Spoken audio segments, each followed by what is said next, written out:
welcome back to my channel. It's Taya here. And Ishmael. And we are finally back with a sit-down video. We haven't done one in at least 2 years. 2 years? I've done them, What was the last one? Haven't. Can you put like a video at the bottom? Yeah, I guess I could. Okay. I'm just saying, like in the corner, we'll right? see. Or like maybe a corner right I don't know. It's been a minute since we've done it. I think last time we did a sit-down video, so we were talking about how we bought our house. So anyway, we are finally back with a sit-down video. Today, we wanted to talk about parenthood and how we plan for parenthood. I think we're not, of course, we don't know everything. Genesis is only 5 months old. But I did want to share some things that we did while I was pregnant to prepare ourselves mentally, physically, emotionally for the new phase of life, this new journey that we were going to take. And I thought it'd be awesome to get Ishmael's perspective as well. A male's perspective is good sometimes, so you guys can hear both sides. But if you like to know if you're expecting or not expecting, you just like, I know there's a lot of, even when I wasn't pregnant or about to have kids, I love watching videos like this that talks about parenthood and motherhood and all that kind of stuff. So even if you're not pregnant, if you're not expecting, if you're not even married, I think it's just good things to have in the back of your mind going forward, especially if this is something that you would like to do one day. So if you guys want to know how we prepare for parenthood, please keep watching. So for me, when I was thinking about this video and thinking about how we prepared, the most important thing in preparing for parenthood is preparing spiritually. I think parenthood is like any other journey, like marriage and then going into having kids is so important because, especially because the enemy doesn't love families, and building a family it's the foundation of everything. It's the foundation of our communities. Family is everything. And so going into it, we needed to prepare ourselves, but we needed to start with prayer. Praying individually, but also together as a couple is so important. Praying over your pregnancy, praying over your future baby and your future children is so crucial when you're taking that leap into parenthood. And I mean, I agree. One thing that you said is praying together, because when you're praying together, and like individually, but praying together, like you would pray, I would pray, you start to put your fears and some of the things that you have, worried in your heart about pregnancy, about delivery. And, it lets the other person know that, like, okay, like these are the fears. And I also feel the same.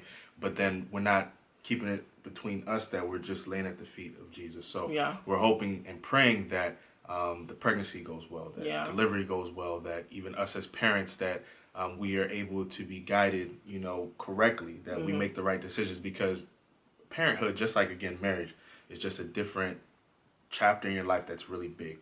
It can go very good or it can go really bad.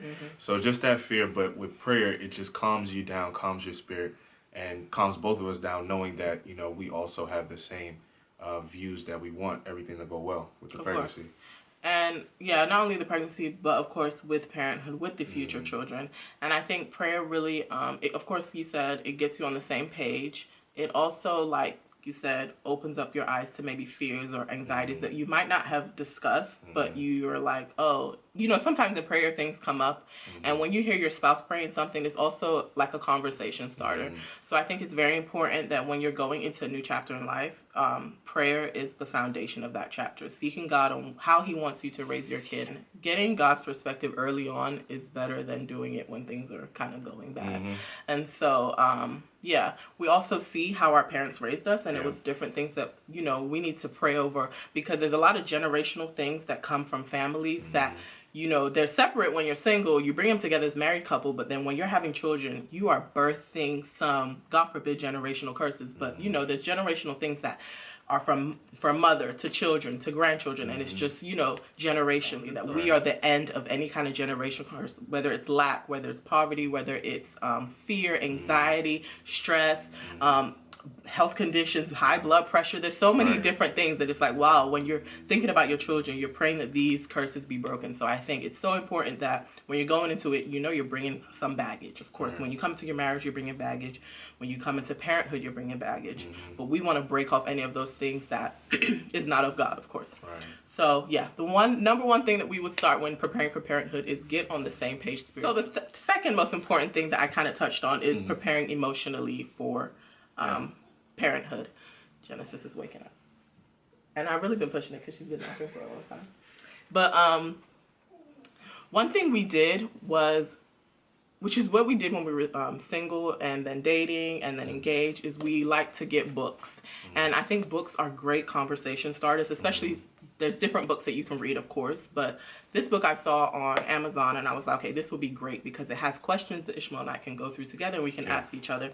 So the book is called Things I Wish I'd Known Before We Became Parents, and it's by Gary Chapman. We read through the book together and then we did the discussion questions together, and that really opened up a lot of things for us. Yeah. Okay, the one thing that I remember us vividly talking about is when our kids wanted to do sports or they wanted to go into a career, how were we going to prepare them for those next steps? Because sometimes you feel like you weren't prepared for certain life things, right? And I think a discussion we had because of this book was like, how are we going to prepare our kids for future? Are we going to push them to do something? Are we, you know, and what, if we don't know how to do that, what steps are we going to take to get there? And I think there was a lot of conversations we had about life and parenthood because of this book. And like another thing that we really enjoyed reading about was talking about children and boundaries. That one really opened up a lot between both of us because we discussed how we were raised, what was going forward, what was going to be okay with you in like disciplining children, what was I going to be okay with, because we had two different upbringings as far as disciplining and who disciplined in a household. And it talks about how children are expensive, parents apologizing. That was a good chapter because I learned to apologize to children. You know, growing up, it's like you don't apologize to kids, like, but I think I learned as a teacher, apologizing is so important and it's so crucial for kids because they need to see you humble yourself. Gigi. And I think it just opened up our eyes to some things that we didn't even know we needed to talk about in parenthood. We didn't even know these were things that we needed to discuss, and because of this book, we were able to discuss some things. And I think it's important to have those like pillow talks. It doesn't have to be every night, but taking the time to really, even if it's not this book, pick something that you're going to study, because we think we know about parenthood, but you really don't. There's so many things that we don't. Yeah, it brings up, like you said, it's a conversation starter that you guys are able to talk about some things that, you know, are kind of up in the air, but you've never been put in a position to have this conversation. So when you're reading a book and then they have those questions, you're just like, oh, you feel that way about that? Yeah, you know? And you're like, wait, I didn't want to go that route. What are your views about raising your children? You know, some of those very like basic questions that have, you know, 10, 15-minute conversations based on that. So, and I like how you said, like, these things don't just come up. I think it's so easy to think that, and you of course you casually talk about how we're going to be as parents, but there's sometimes it takes another perspective to see, like, no, you need to be specific. What are some of the steps you're going to take? How are you going to be in this? Because I was like, I don't want you to beat my children. My dad didn't beat me. You ain't going to beat me. My kids, of course. And so that's something that we still talk about to this day. But, you know, it just depends. And you don't know until that baby comes what's going to happen, because we can plan and prepare. But until she got here, there's certain things we were like, never mind. And there's another point, like on point 3, I believe, being creative. Is that your plans have a plan B, have a plan C, have a plan, you know, D, because every child is different. And again, I mean, this book is so great because they talked about that. Is that, you know, even when we're with Genesis, some of the things that would work with Genesis might not work with our other kids. So, you know, has brought out. So reading the book together, again, just having these things together opens the conversation and have both of you guys again on the same page. And when you're on the same page, you guys are able to, you know, smash and kill whatever comes ahead of you. It brings up some things that you didn't know you were in you and in your spirit and in your like heart, that you were like, wow. Because I remember, this is like serious but kind of funny, but like Ishmael would just tell me stories about how like he would get beat growing up, and this broke right out, and I was like, babe.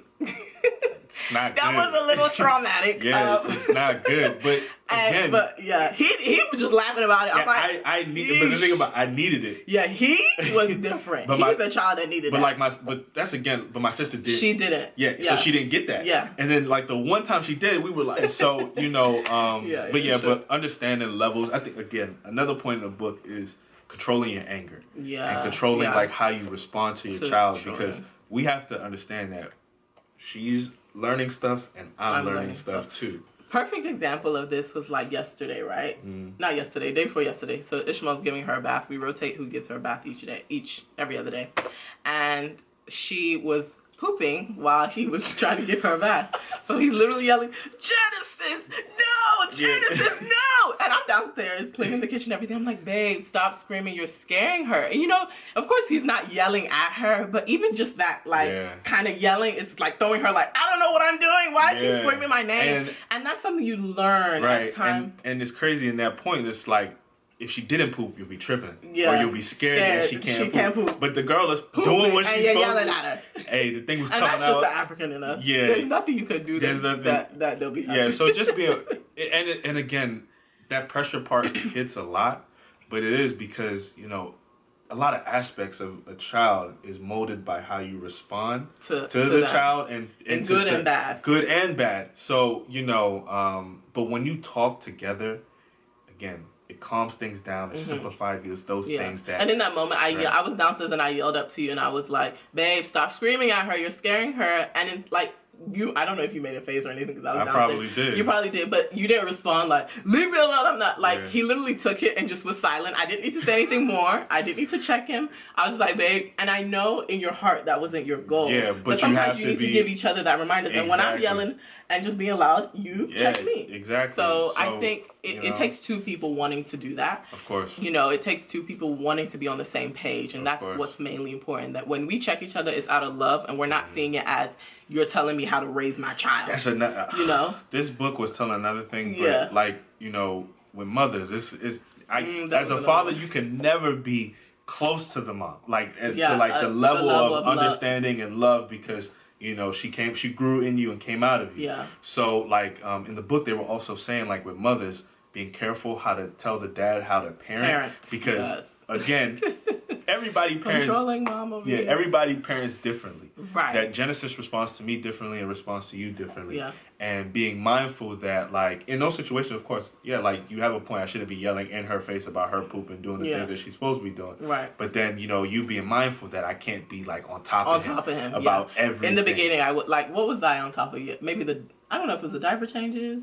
There's certain things I would just be on top of you about. Yeah, no, but the thing about it, I wasn't tripping because it was like one thing. Yeah, we were learning. It was maybe like burping her or something like that. Yeah, but it's just like, okay, that's one thing, but I can only imagine some people in certain situations where they're like, she won't even like let you be by yourself with the baby. Yeah, you know, and it's important as mothers, as much love as we want to give, we have to allow the man to bond. We have to allow the dad to bond with the baby. And it's important that sometimes we take a step back because the more we tell him how to do it, fix how he's doing this, it's giving him the idea that he can't take care of his child. He's not going to be confident in what he's doing. Yeah. And so there were times where he was doing it wrong, but sometimes I would try my best to nicely say, "Hey, babe, do it this way."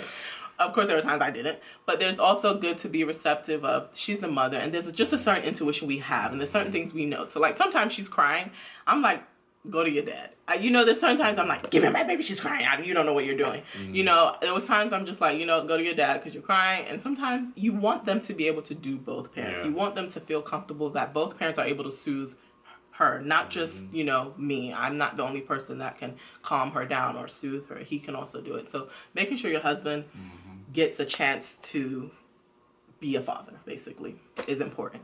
Right. That was a long explanation, but this book was very good. You can clearly tell that we enjoyed it. Yeah. Oh, Jesus, what's she doing over there? So yeah, that was our, I guess, synopsis on how to prepare emotionally. Let me take a break and get her. Okay, so the third thing we wanted to discuss in preparing for parenthood is just preparing physically. There's so many videos on YouTube on how to get your house ready for a baby, how to, you know, prepare your bedside nursery, how to get, you know, there's so many different videos on how to prepare physically, but it's important that we, of course, prepare emotionally and spiritually. But preparing physically, to me, the most important thing was like decluttering our house. Even though we were here a year and a half before we had her, our spouse, we still came with a lot of stuff, and baby's moving in, they're moving in, not just their body, they're moving in with a ton, even all the stuff that's around, you can't even see, it's all Genesis stuff around me right now. But like, so making sure that your space is clean and clear was so important to me, and getting our house organized and preparing for a child was so important. Of course, not as important as the others, but I think it's important that you come in with a clear mindset as you're approaching this new chapter. Yeah, because it's going to be a lot. And again, it depends on the baby. Genesis came in, she was quiet, she was calm. But there's some babies that, cry, that need assistance right now. If you got a messy, cluttered house and things aren't organized, you don't have anything anywhere. Like, Tayo did an amazing job putting everything together. So if I'm able to turn, I know where the diapers are, I know where these certain things are, because you're so focused on her. And trying to think about just getting something else can be so much stress. So much stress. Like, literally. So we're on 3 floors. Like you were saying. We live on, it's 3-floor house. Upstairs is so far from downstairs. So each floor needed to have maybe a basket that had all the essentials, so that I'm not running upstairs and downstairs. You're not running upstairs and downstairs when you quickly need something. And so I think it takes time to really think about how are we going to prepare our home and being intentional on what you need. And so as you're going in parenthood, you start to learn, okay, these are things I needed, these are things I didn't. So don't fear that, like, oh, I don't have enough stuff, or I need more stuff. Or as you go, you kind of learn. Like, another thing was, like, finishing her room. Like, I just finished her room and she's 5 months old, and like, I feel like there's so much pressure out there to, like, complete the nursery. Yeah, there's so much pressure out there to complete the nursery and do all those things, and it's like, the baby ain't gonna sleep in there. So she's right beside us. So one thing that was more important is creating a space in our room for her. And so that's something that we did to prepare for her. So I think, preparing physically is basically self-explanatory. You don't really need to. So I hope this video was helpful to you guys, and you guys were able to learn just a little bit on how we prepare. This was kind of a conversation starter. I hope to do more of this. Genesis is making noise, so we need to wrap it up. Please like, subscribe, share with your family and friends that might be expecting, or they just needing a little encouragement and going into parenthood. I hope this is a blessing to them as well. And I will catch you guys soon. Bye.